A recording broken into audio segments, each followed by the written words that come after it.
Hi கண்மணிஸ், இன்னைக்கு நம்ம செம்ம சூப்பரான ஒரு ஃபெஸ்டிவல் மினி விளாக் பார்க்க போகிறோம். அது என்ன டெம்பிள் நம்ம போக போகிறோம் அப்படின்னு பார்த்தீங்கன்னா, நம்ம ஈரோடு அந்தியூரில் இருக்க குருநாத சுவாமி டெம்பிள் ஃபெஸ்டிவல் தான். நான் ஃபர்ஸ்ட் டைம் இந்த ஃபெஸ்டிவல் பார்க்க போகிறதுனால செம்ம எக்ஸைட்மெண்ட்டாக நம்ம சூப்பராக வீட்டிலேருந்து கிளம்பி ரெடியாகி கரெக்டாக ஒரு 10 o'clockலாம் ஈரோடு போயிட்டு அங்கேருந்து நம்ம அந்தியூர் போகிறதுக்காக கிளம்பியாச்சு. இந்த ஃபெஸ்டிவல் வந்து பார்க்கணுன்னு 2-3 இயர்ஸாக பிளான் பண்ணிகிட்டே இருந்தோம். ஆனால் செம்மையாக சொதப்பிட்டே இருந்துச்சு. இந்த டைம் எப்படியோ ஒரு வழியாக நம்ம டைமெல்லாம் ஃபிக்ஸ் பண்ணி கரெக்டாக நம்ம சூப்பராக அந்தியூர் ஃபெஸ்டிவலுக்கு வந்தாச்சு.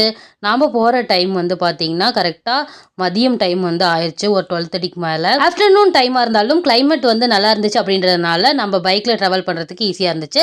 ஸோ நம்ம இப்போ சூப்பராக அந்தியூர் ரீச் ஆகிட்டோம். க்ரௌட் வந்து நிறைய இருந்துச்சு அப்படின்றதுனால நம்மளுக்கு பைக்கை முன்னாடியே ஸ்டாப் பண்ணிவிட்டு 2 கிலோமீட்டர் நடந்து போய் தான் சுவாமி தரிசனம் பண்ணுற மாதிரி இருந்துச்சு. ஸோ நம்ம நடந்து போயிட்டு சூப்பராக நம்ம குருநாத சுவாமியை தரிசனம் பண்ணி முடிச்சுட்டு வந்திருந்தோம்.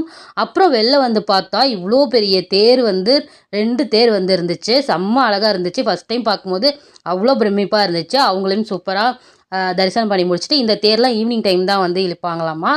நாம் ஜஸ்ட் பார்க்க தான் முடிஞ்சிச்சு. ஸோ பார்த்துட்டு நம்ம குருநாத சுவாமியும் தரிசனம் பண்ணி முடிச்சுட்டு அப்படியே நாம் முன்னாடி வந்து நடக்க ஆரம்பித்தோம். அங்கே வந்து வன சுவாமி அப்படின்னு சொல்லிட்டு வனத்தில் வந்து சுவாமிகள்லாம் இருக்காங்களாம். அவங்கள பார்க்கறதுக்காக அப்படியே போயிட்டு இருந்தோம்.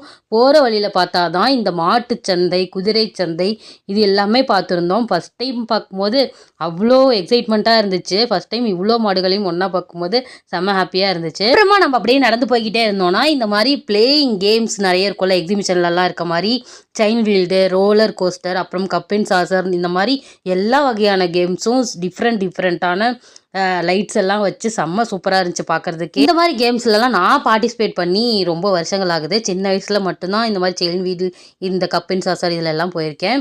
ஆனால் இப்போலாம் போனதில்லை. நான் பார்க்கும்போது இந்த ரோலர் கோஸ்டர்லாம் பார்த்திங்கன்னா பார்க்குறதுக்கே அவ்வளோ பயமாக இருந்துச்சு. ஆனாலும் நிறைய பேர் அதில் போய் சூப்பராக என்ஜாய் பண்ணிகிட்டு இருந்தாங்க. இப்போது எனக்கு இந்த மாதிரி கேம்ஸ்லாம் நம்ம விளையாடணும் அப்படின்னு சொல்லிட்டு இன்ட்ரெஸ்ட்லாம் எதுவுமே இல்லை. ஸோ பாப்போம் மட்டும் போங்கன்னு சொன்னேன். ஆனால் அவருமே இன்ட்ரெஸ்ட் இல்லை அப்படின்னு சொல்லிட்டாரு. ஸோ ஜஸ்ட் எல்லாத்தையுமே நாம் ஃபுல்லாக பார்த்து என்ஜாய் பண்ணிட்டு வந்திருந்தோம். டைம் போக போக வந்து பார்த்திங்கன்னா நிறைய க்ரௌடு வந்து வர ஆரம்பிச்சிருச்சு. இந்த ஃபெஸ்டிவல் வந்து பார்த்திங்கன்னா இங்கே இருக்க எல்லா ஊர் மக்களாலையுமே சூப்பராக அவ்வளோ கிராண்டாக செலிப்ரேட் பண்ணுற ஃபெஸ்டிவல் போல்.